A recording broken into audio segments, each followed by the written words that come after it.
Hi everyone, আমি স্বর্ণালী। আমার নতুন একটি ভিডিওতে সকলকে স্বাগত জানাই। এখন সন্ধ্যে 7:30 মতো বেজে গেছে। দুপুরে খাবার পরে একটু রেস্ট নেওয়ার জন্য একটু শুয়েছিলাম আর শুয়ে ঘুমিয়ে পড়েছিলাম।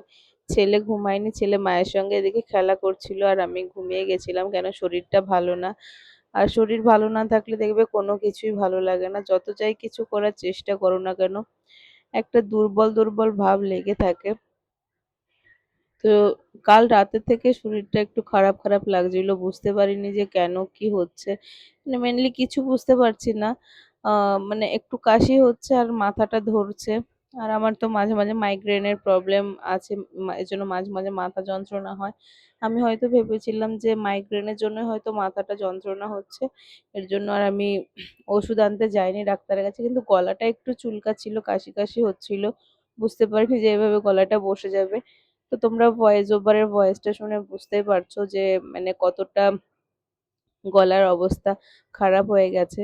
তো যাই হোক, আমি হাত মুখ ধুয়ে ফ্রেশ হয়ে এসে একটু সন্ধ্যাবাতি জ্বালিয়ে দিলাম। ওইদিকে ঠাকুর ঘরে অপুর পাশে তো দিয়ে এলাম। আর এই যে আমার ঘরে ছোট্ট এখানটাতে থাকে, আর এটা আমার বাবু, আমার বাবার ছবি এটা। তো আমি প্রতিদিন চেষ্টা করি যে মায়ের ঘরে ঠাকুর মন্দিরে পুজো দেওয়ার পরে তারপরে এসে এখানে একটু দেখানোর। এটা হচ্ছে আমার আর মায়ের ছবি, অনেক পুরনো, যখন আমি ক্লাস 10-এ পড়ি তখন। আর এটা হচ্ছে আমার শাশুড়ি মা, মানে তোমাদের দাদা ভাইয়ের মা। ইনি আজ আমাদের মধ্যে নেই, প্রায় 26 বছর হয়ে গেল ইনি আমাদের ছেড়ে চলে গেছে। এই ছবিটা অনেক কষ্টে পেয়েছি, কোথা থেকে পেয়েছি না পেয়েছি একদিন তোমাদের সঙ্গে শেয়ার করব এই ছবিটার বিষয়ে। তো যাই হোক, আমার সন্ধ্যে দেয়া কমপ্লিট হয়ে গেছে। এখন এসেছি ছেলের জন্য কিছু খাবার বানাতে। আমি যখন শুয়েছিলাম তখন ওকে ভাত খাইয়ে দিয়ে আমি শুয়েছিলাম। আমরা তিনজন একসঙ্গেই খেয়েছিলাম। তারপরে আর ওকে কিছু খাওয়ানো হয়নি। এখন তো 7:30 মতো বেজে গেছে। মায়েদের কত মানে একটা দায়িত্ব থাকে বলো। শরীর খারাপ হোক, শরীর অসুস্থ হোক, মানে যা কিছু হোক না কেন বাচ্চার প্রতি কিন্তু কর্তব্য করতে আমরা ভুলি না। আমাদের শরীরে যত কষ্টই হোক না কেন বাচ্চার জন্য ঠিক আমাদের করতেই হবে। তো যাই হোক, ওকে জিজ্ঞাসা করলাম যে তুমি এখন কি খাবে, ও বলল যে এগ ফ্রাইটা খাবে। ও সন্ধ্যেবেলার টাইমটাতে বেশিরভাগটা এগ ফ্রাইটা খেতে পছন্দ করে। ইদানিং ও সিদ্ধ ডিমটা কেন জানি না খেতে চাইছে না, আর যদি খায় ও কুসুমটা খেতে চাইছে না, শুধু হোয়াইট পার্টটাই খাচ্ছে। তো সেই কারণে ভাবলাম যে একটু হালকা করে তেল দিয়ে যদি ভেজে দেওয়া হয়।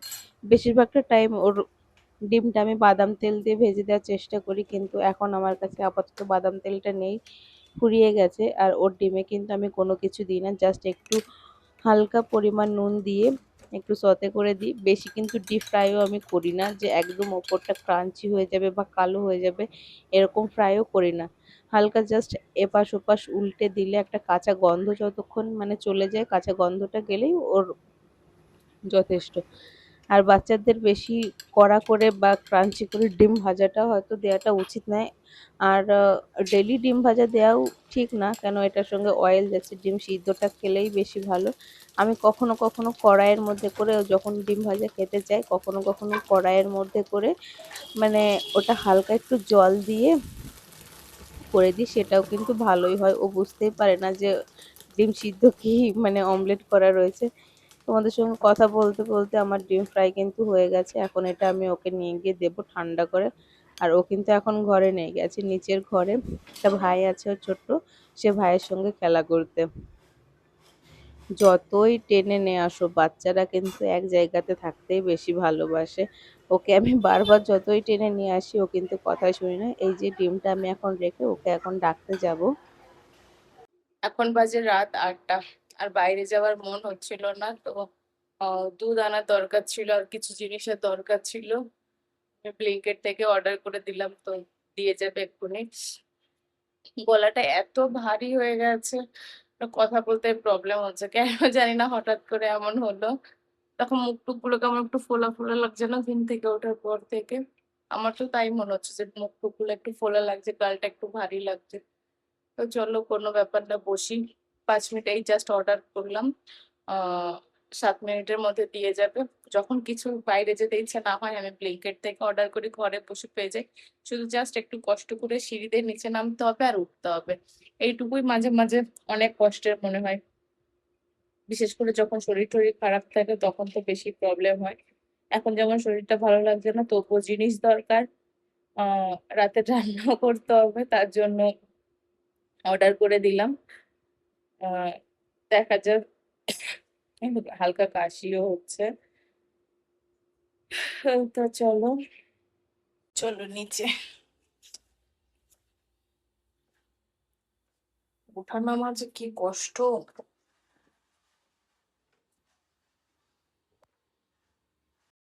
ব্লিঙ্কেট থেকে আমি দুধ, খেজুর, আটা এগুলোই বানিয়েছি আর রাতের খাবার নিয়ে চলে এসেছি। আজকে রাতের খাবার একদম সিম্পল, ডিম কষা, শসা, পেঁয়াজ। চলো এইটুকু খাই, আর দেখা হচ্ছে তোমাদের সঙ্গে পরের ভিডিওতে। তোমরা ভালো থেকো, সুস্থ থেকো।